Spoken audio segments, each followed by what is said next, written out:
Hello everyone, क्या हाल चाल है। स्वागत है हमारे हैकर चैनल पे। ये चैप्टर है आखिरी, इसमें कुछ भी नहीं है, बस 2 टॉपिक पढ़ने हैं और ये आपके 8 नंबर सॉलिड कर देगा। बेटा बच्चा याद रखना, ये बस 8 ही नंबर आ रहे हैं और 2 टॉपिक्स आ रहे हैं। सबसे छोटा टॉपिक, सबसे प्यारा टॉपिक। अब इतनी जल्दी खत्म हो जाएगा, लास्ट में इसके हम पीवाईक्यू भी कर लेते हैं। अभी अभी आप ही करोगे सॉल्व, मैं नहीं करूंगा, देखना आप ही कर ले जाओगे। नाउ क्वेश्चन क्या है इसमें, हमारा गोल क्या है पढ़ने का, वो है ग्लोबलाइजेशन। मतलब कि ये है कि हम देख रहे हैं कि वैश्विक स्तर पे कैसे सारे देश कनेक्टेड हो गए आपस में। जो आप ये फोटो देख रहे हो, इसका मतलब है कोई लोगों ने घेराबंदी नहीं करी है पूरे विश्व की, नहीं। इसका मतलब है कि कई सारे लोग हैं जो ये सोचे हुए हैं कि कैसे तरीके से हम अपना प्रोडक्शन बेहतरीन कर सकते हैं और अपनी कंपनी की, अपनी फैक्ट्री की, अपनी जगह ऐसी ढूंढे जहां पे सस्ता माल मिल जाए, जहां सस्ती लेबर मिल जाए, जहां पे सस्ते में जल्दी से प्रोडक्शन और ज्यादा हो जाए, वहां से हम बेच भी सकें, वहां से एक्सपोर्ट भी कर सकें। तो कंपनियों का ट्राई इस चीज में रहता है कि कहां पे उनका पैसा बचेगा, पहली चीज। और दूसरी चीज कि प्रोडक्शन जो होगा वो प्रोडक्शन फास्ट भी हो जाए, चीप भी हो जाए और गुड भी हो जाए। ठीक है, तो हम ये जनरली इकोनॉमिक्स के टर्म्स में देखते हैं कि good, fast and cheap.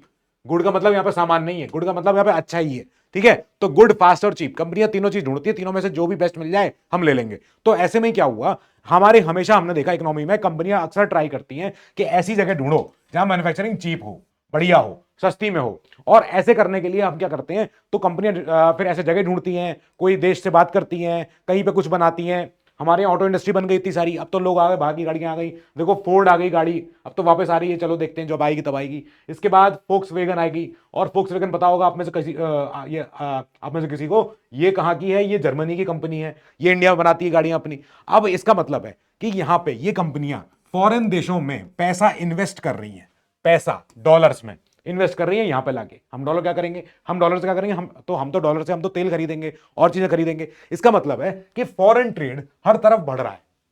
India में कि जब इंडिया में दौड़ता हुआ डॉलर आ रहा है, यहां पे इंडिया डॉलर का क्या करेगा, डॉलर से कहीं से तेल खरीदेगा, कहीं से कुछ और सप्लाई खरीदेगा, कोई नए नए हथियार होंगे बाहर के, वो खरीदेंगे। इसका मतलब है कि largely driven by MNCs, multinational companies, जो कई देशों में ऑपरेट करती हैं, बड़ी बड़ी कंपनियां हो गई।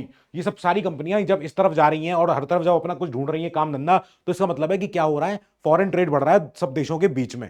ट्रेड मतलब यहां पे होता है, ट्रेड मतलब यहां पे होता है व्यापार। हिंदी में लिख रहा हूं, ठीक है, समझ में आ जाना चाहिए। बस हमें ये समझ में आ गया कि अच्छा ठीक है, इसका मतलब है कि हमारे ग्लोबलाइजेशन का मतलब होता है कि जब चीजें इधर से उधर जाएं खूब सारी जगह पे।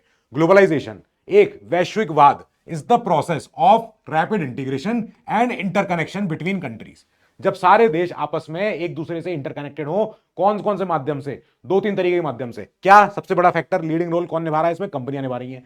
सेकंड चीज क्या हो रही है, जब सारे देश कनेक्टेड हो रहे हैं तो आपस में कई सारी चीजें, कई सारी सेवाएं, कई सारी टेक्नोलॉजी, सब कुछ आदान प्रदान हो रहा है, इधर से उधर फॉरवर्ड हो रही है, बैकवर्ड हो रही है, चीजें जा रही है इधर से उधर, और सारे के सारे देश, सारे के सारी जगह आपस में कनेक्टेड है, आपस में क्लोजर कांटेक्ट में है, टेलीफोन से है, ईमेल से, सारी चीजों से। इसका मतलब है कि इसके अलावा हम जो हमने इन 3 चीजों से क्या देखा, हमने ग्लोबलाइजेशन, हम जैसे आज की तारीख में इंटरनेट पे एक वर्ड चलता है बड़ा फेमस कि हम क्या है, हम ग्लोबल सिटीजन भी हैं। हम जब इंटरनेट पे जाते हैं, हम जब कहीं पे अपने इंस्टाग्राम पे रहते हैं, यूट्यूब पे रहते हैं, तो हम बाहर की दुनिया की चीजें भी देखते हैं। तो हम ग्लोबल सिटीजन हो गए, नॉट जस्ट हम अपने देश के ही सिटीजन।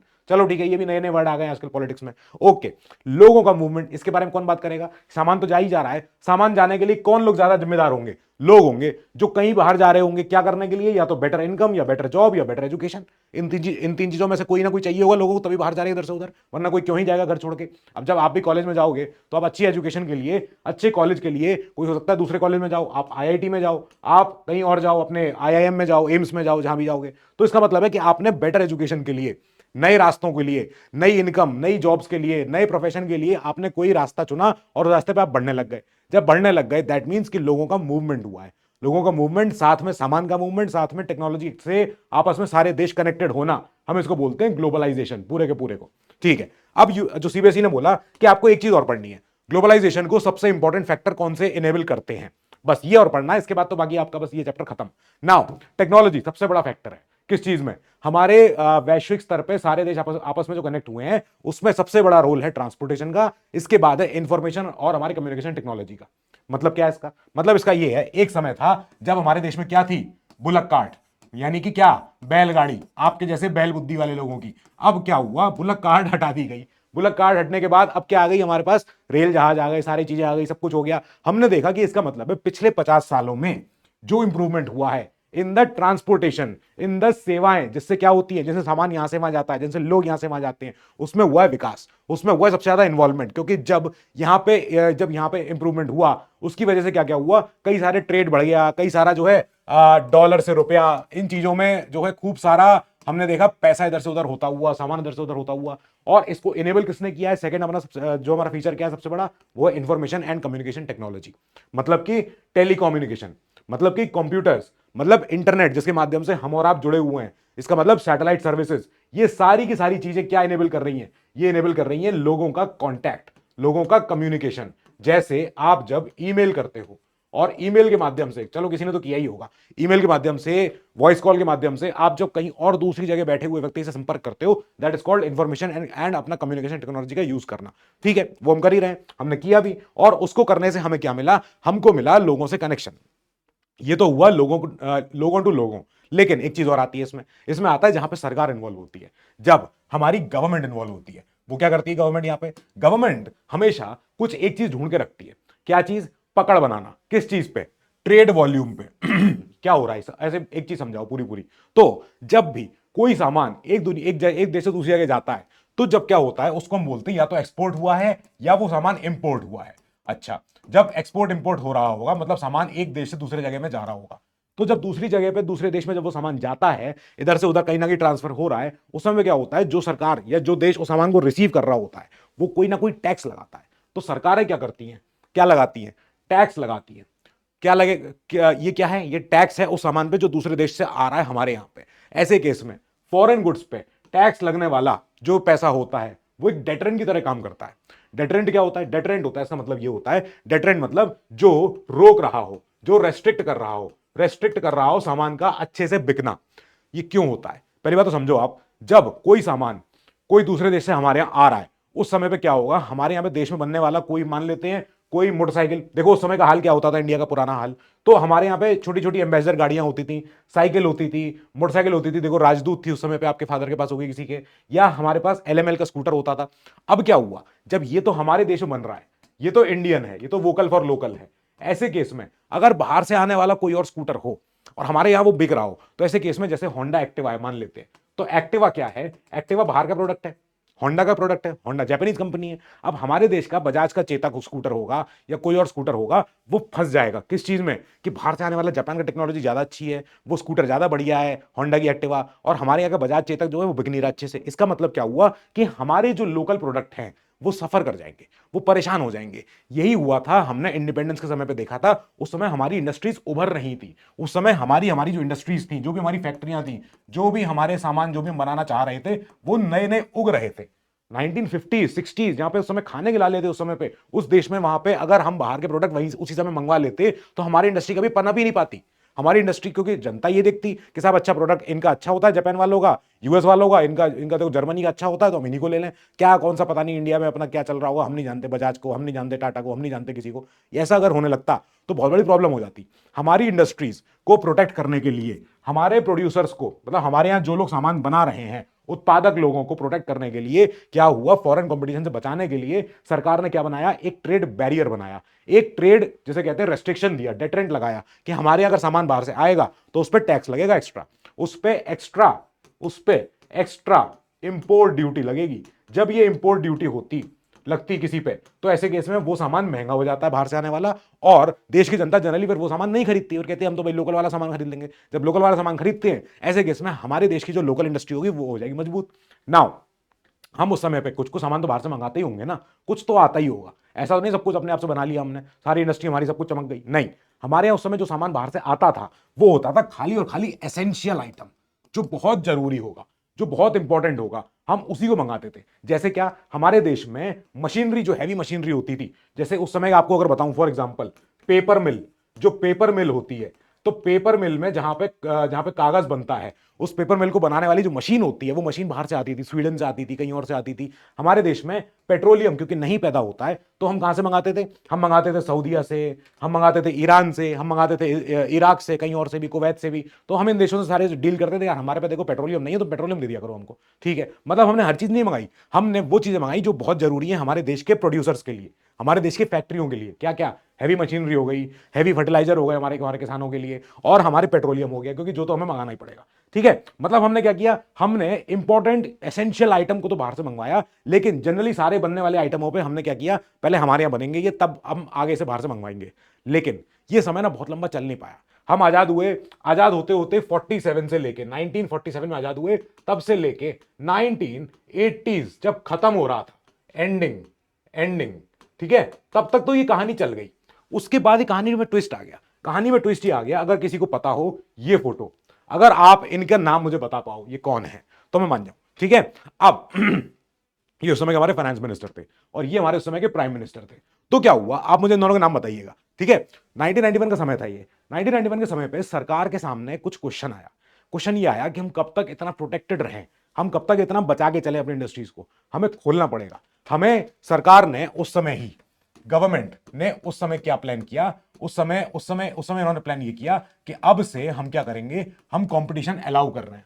क्या? किस चीज का? बाहर से आने वाले सामान का, हमारे देश के कंपटीशन से, हमारे देश के वोकल फॉर लोकल से। इसका मतलब है Indian producers begin competition with global forces, जो बाहर से बनने वाला। तभी तो हमारे पास देखो 1991 के बाद से हमारे देश में क्या क्या आ गए, कई सारी चीजें आ गई। मैकडोनल्ड का बर्गर आ गया हमारे देश में, फेरेरो रोशर आ गई, ऐसी वाली चॉकलेट जो हो गई जो आप अपने वैलेंटाइन डे पे यूज करते हो, इधर उधर देते हो। तो इसका मतलब है ये सारी चीजें ये बाहर से आई हैं 1991 के बाद से, पहले नहीं हुआ करती थी। हमने कहा ये सब क्या हो रहा है सर? हमने कहा ये तब हुआ, इसलिए हुआ क्योंकि सरकार ने क्यों सोचा था, सरकार ने ये उम्मीद लगाई थी कि जब कंपटीशन अच्छा हो जाएगा, जब कंपटीशन होने लगेगा, तो हमारे देश के जो सप्लायर हैं, जो हमारे देश के प्रोड्यूसर हैं, जो हमारे देश के लोकल बिजनेस हैं, वो कंपटीशन करेंगे बाहर के प्रोडक्ट के सामने।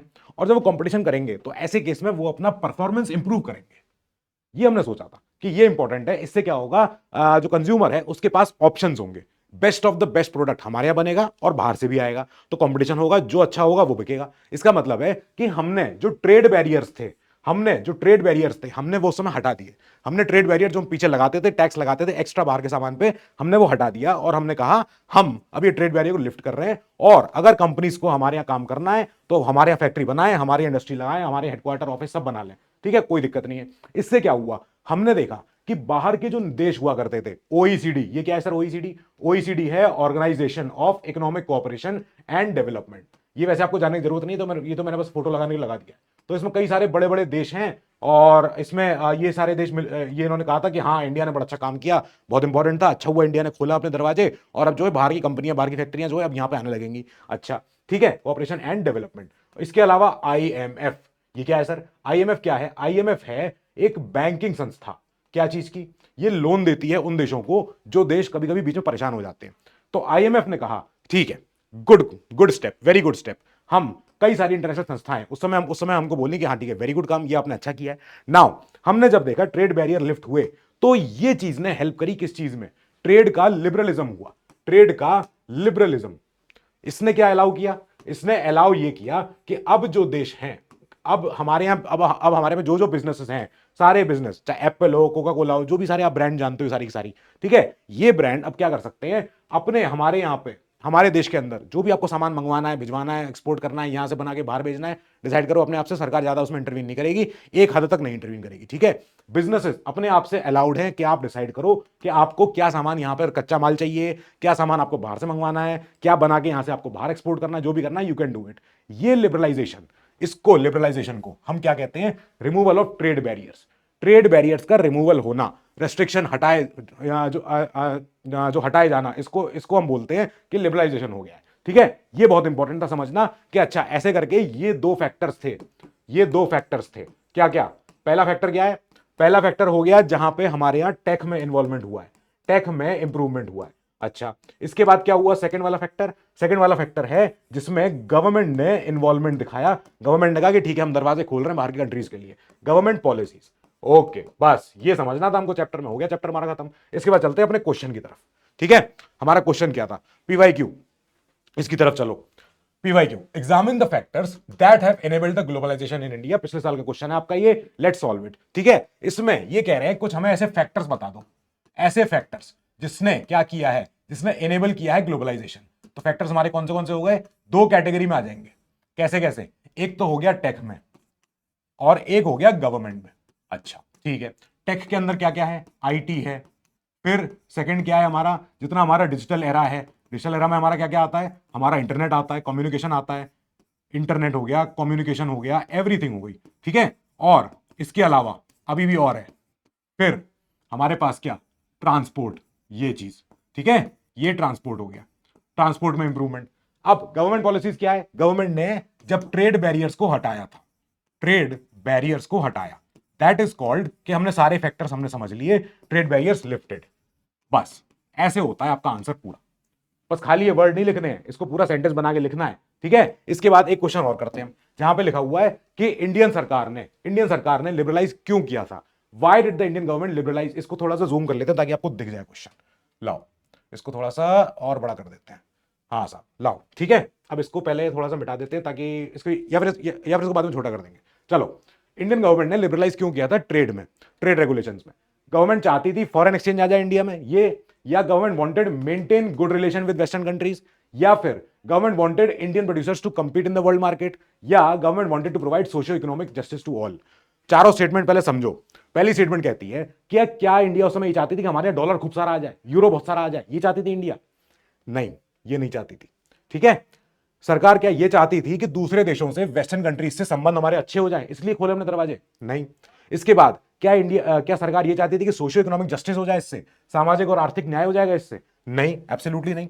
उस समय सरकार ये चाहती थी कि हमारे जो प्रोड्यूसर्स हैं, जो हमारे उत्पादक हैं, जो हमारी कंपनियां हैं, टाटा है उस समय, रिलायंस है उस समय, ये कॉम्पीट करे वर्ल्ड मार्केट में, सबके सामने कंपटीशन करे। सो ये इसका करेक्ट आंसर है। ठीक है, ऐसे क्वेश्चन आएंगे। ये चैप्टर आपका खत्म, 8 नंबर सॉलिड, डन। ठीक है, इकोनॉमी हुआ खत्म। कोई डाउट आ रहा हो आप बताना हमें कमेंट में, I will be there for you, we are there for you. जो डाउट आए पूछो एंड हम उसका आंसर करेंगे। टिल देन बेटा keep studying, stay safe, good luck.